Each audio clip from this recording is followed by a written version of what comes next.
এরপরের প্রশ্ন হলো, হিজামা চিকিৎসা সম্পর্কে কিছু বলুন। ইসলাম হিজামা চিকিৎসা সম্পর্কে কি বলে? হিজামা মানে হলো শিঙ্গা লাগানো। আমরা ছোটবেলায় দেখছি মা চাচিরা শিঙ্গা লাগায়।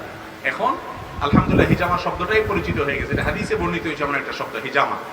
এবং এটাকে আধুনিক চিকিৎসায় আপনার কাপ থেরাপি বলে, কাপিং থেরাপি বলে, এই জাতীয় নাম আছে। এই হিজামাটা সুন্নাত এবং বিলুপ্ত হওয়া সুন্নাত। অনেক তরুণ ভাইরা এবং বিভিন্ন শ্রেণী পেশার ভাইরা এই সুন্নাহকে নতুন করে জিন্দা করার উদ্যোগ নিয়েছেন ঢাকায় বিভিন্ন জায়গায়। এটা অ্যাপ্রিশিয়েট করার মতো আলহামদুলিল্লাহ।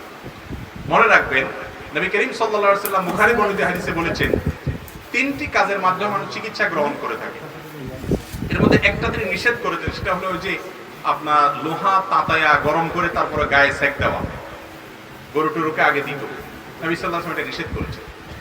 আর মধু এবং হিজামা শিঙ্গা লাগায়া শরীরে যে দূষিত রক্ত আছে শিঙ্গার মাধ্যমে, কাপিং থেরাপির মাধ্যমে, কাপ থেরাপির মাধ্যমে সেই দূষিত রক্তগুলো বের করে ফেলে চিকিৎসা করা, এইটার ব্যাপারে তিনি বলেছেন এর মধ্যে আরোগ্য আছে।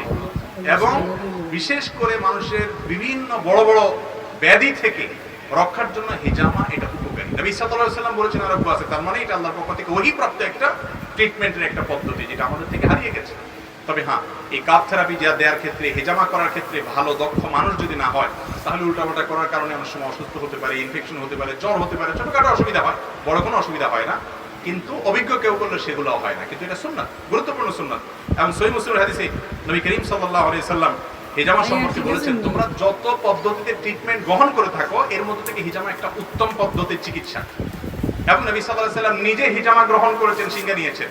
বিধায় শরীরে এই দূষিত রক্ত এগুলো বের করার মাধ্যমে হিজামা ট্রিটমেন্ট করাটা সুন্নাহ। এবং আমি ব্যক্তিগতভাবে অনেক মানুষকে চিনি যাদের শরীরে বিষ ব্যথা নানা রকম অসুবিধা হতো, এদেরকে হিজামা করার পরামর্শ দিয়েছি, হিজামা করেছেন, তারা সুস্থ হয়েছে। কয়েকদিন আগে আব্দুল্লাহ সাইফুল্লাহ ভাই হিজামা করিয়েছেন এবং তিনি বলেছেন যে তিনি অনেক ভালো ফিল করছেন অনেক অসুস্থ থেকে, আলহামদুলিল্লাহ। এবং আর অনেক মানুষ আমার জানাশোনা আছে, আলহামদুলিল্লাহ। এমন আমাদের জিন্দা করা দরকার এবং এটা সুন্নাহ।